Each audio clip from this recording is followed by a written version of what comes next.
Hey guys, it's me again.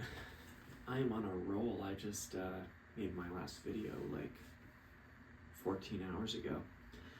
I wanted to make a quick Anhedonia video. I know a lot of you guys that follow me are interested in those. This channel isn't meant just for Anhedonia. I want to do a bunch of videos on insomnia as well, which actually is indirectly a huge part of a lot of people's anhedonia. But today I wanted to mention the potential for cold water therapy or cold showers for most people, since most of us don't have the money to shell out for one of those like $8,000 cold tubs that you can buy nowadays.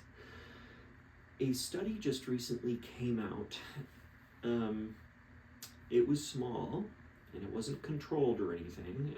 It didn't have like a control group and a active treatment group, and people weren't randomized. But regardless, this small trial of 30 odds people or so had people get exposed to cold water. Their head was above the water, so it wasn't full submersion, but below head cold water therapy. And the study showed pretty clearly that this cold water therapy boosted what is called positive affect. Now, this is super important. This term, positive affect, is super important for anhedonia, because anhedonia is decreased positive affect or positive emotions, and improvements in anhedonia can be measured through improvements in positive affect.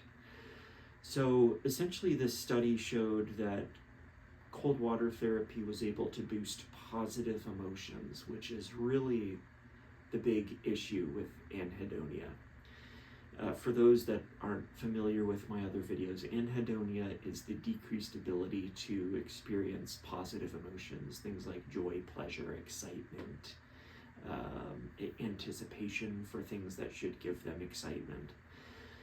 So this study was able to show that people felt more inspired, more motivated, they felt more alert and energized.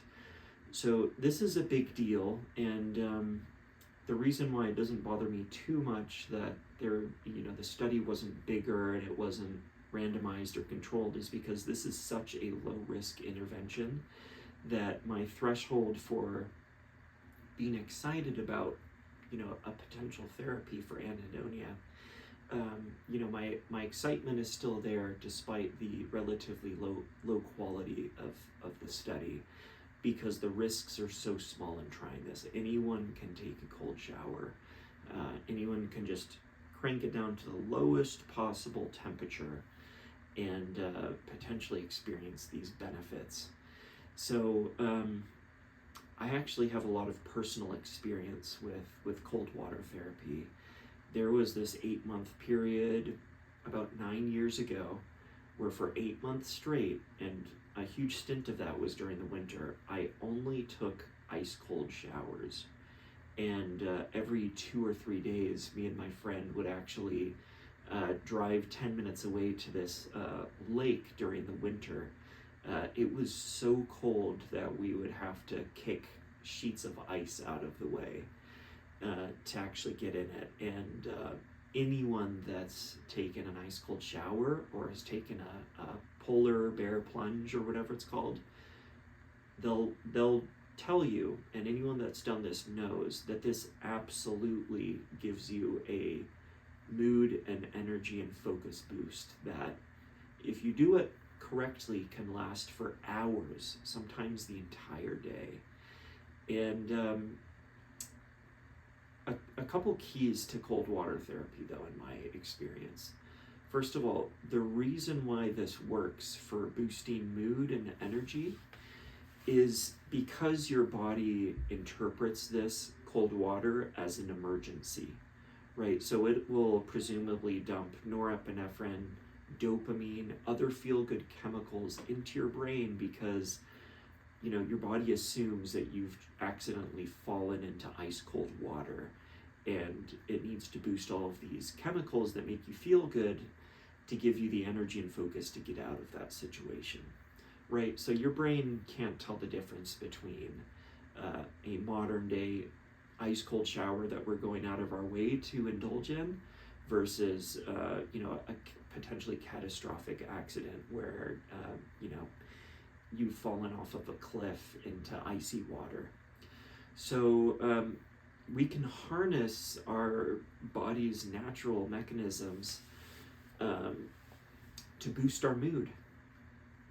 Now, having said that, the key to cold water therapy or cold showers working is it has to be as startling and as like traumatic and as uncomfortable as possible. When I tell people about taking cold showers for boosting their mood and energy, they'll often say, okay, well, I'll just slowly turn down the water until, it's not that uncomfortable. No, that is the opposite of what you're going to have to do to experience the benefits. And that is absolute self-sabotage, right? If this is not uncomfortable, you're not going to experience many benefits. So if you're using a shower, for example, the most benefit will probably be rendered by doing it in the most uncomfortable way. So I'm talking like early in the morning, right when you wake up out of your warm bed, and you just start the shower cold. And if that sounds too hard for you, then an ice cold shower at any time of the day is fine, and you can take your normal hot shower first if you'd like. But don't try to slowly get the water down to cold. You gotta blast that cold immediately.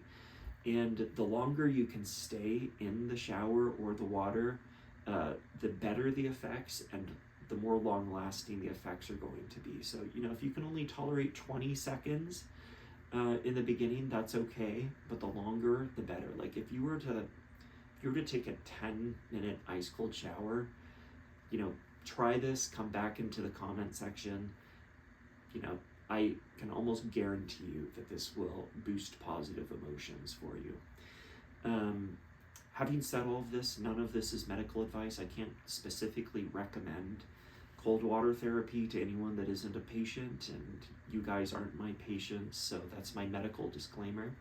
You should always talk to your doctor before doing anything that can affect your health. But this is a very viable, easy option for people that want to boost their mood, improve their focus or energy if they didn't sleep well, and potentially a viable treatment for anhedonia that has immediate effects. So if you do end up trying this out, leave a comment and let me know. I'd love to hear your experience. What I can say personally is that this does work. Everyone that I've talked to cold showers about that does this have also told me that this works, and the effects can last for hours, especially if you do like a 10-minute ice cold shower. The colder the better. And of course, if you have any medical problems that would make cold water therapy dangerous, then don't do it. You should always talk to your doctor before doing things like this. But I'm a huge proponent of ice cold showers, and I've had a lot of my own patients thank me for recommending this to them as well. I've had a lot of patients tell me that this even works well for wiping away a lot of the fatigue in the morning if they take medications like the night before that makes them wake up a little foggy or groggy.